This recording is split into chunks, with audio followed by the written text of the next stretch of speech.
Unsere liberale Demokratie. Das ist Freiheit, Pluralität, Rechtsstaatlichkeit. Wie tragen wir unsere Demokratie in die Zukunft? Und wie verteidigen wir sie gegen Anfeindungen von innen und außen? Diese Frage stand seit 2017 im Mittelpunkt der Veranstaltungsreihe Forum Bellevue zur Zukunft der Demokratie. Die Gäste? Deutsche und internationale Persönlichkeiten aus Wissenschaft, Politik, Medien und Kultur. Ich erlebe jeden Tag, dass wir eine Demokratie haben und hoffentlich erhalten wir sie.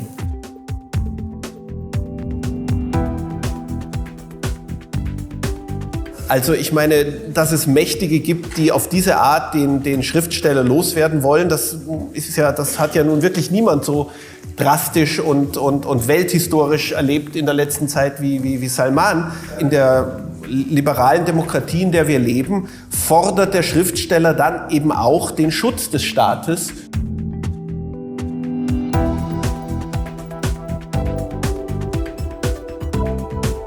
Ich glaube, was wir uns alle sehr klar machen müssen, ist, dass natürlich diese Vertrauensfrage in der Demokratie keine Einbahnstraße ist. 40 verschiedene Standpunkte, Blickwinkel und Thesen zur Zukunft unserer Demokratie.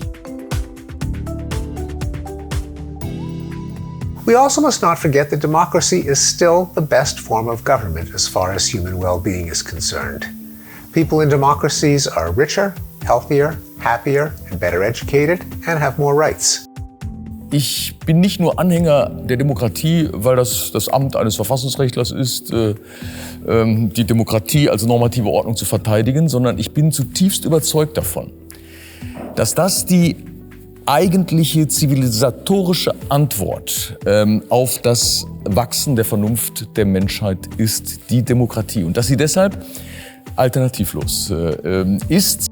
Aber das Wichtigste ist, glaube ich, die Verteidigung der politischen Kultur des Westens innerhalb Deutschlands selbst.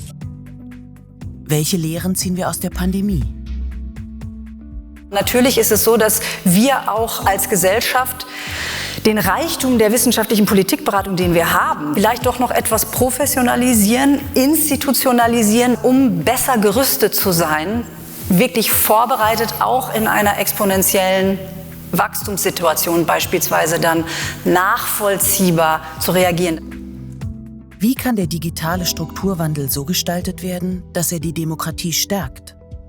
This is now that democracy got to catch up with technology.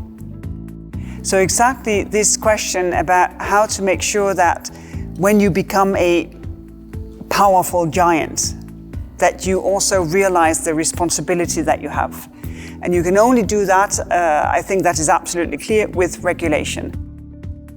But in Europe, we have many years of work already done and who have developed what are, in my view, in the Digital Services Act and the Digital Markets Act, two of the most promising comprehensive proposals for new rules and standards anywhere in the world. This is why I believe that we have a great deal of hope in Europe.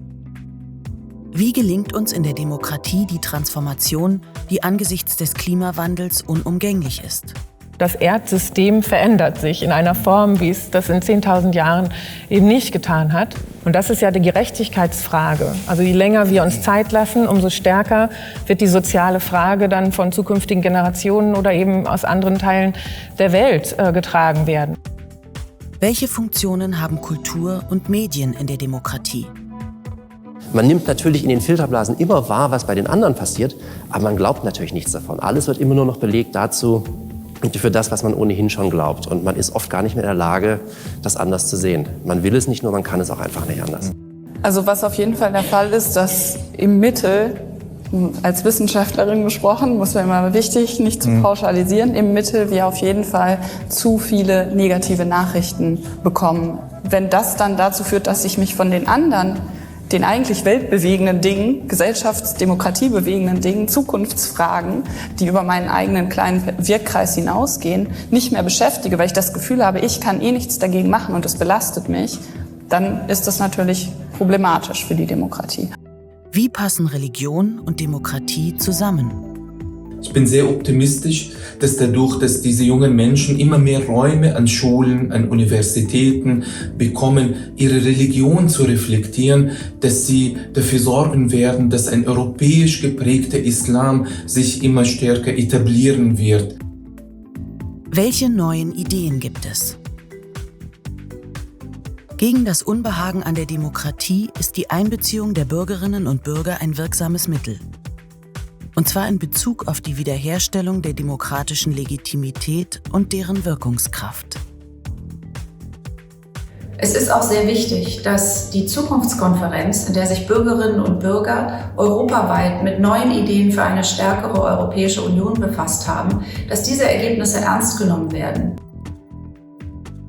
Wenn die westlichen Mächte, sowohl einzeln als auch gemeinsam, ihre Glaubwürdigkeit und ihren Einfluss wiederherstellen wollen, müssen sie sich nach innen auf eine bessere Regierungsführung konzentrieren und nach außen dafür sorgen, dass globale öffentliche Güter zuverlässig bereitgestellt werden. Und was sind die Wünsche und Hoffnungen für die Zukunft unserer Demokratie? Ich wünsche mir von der Demokratie der Zukunft, dass jeder Bürger und jede Bürgerin die eigene Verantwortung in einer solchen Demokratie sieht, sie zu verteidigen und sie vor allem auch zu würdigen.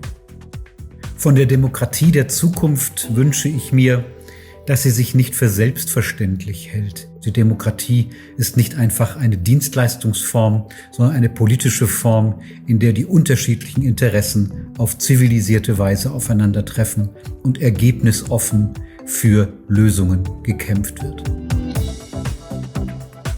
Die Zukunft der Demokratie liegt vor uns und will gestaltet werden.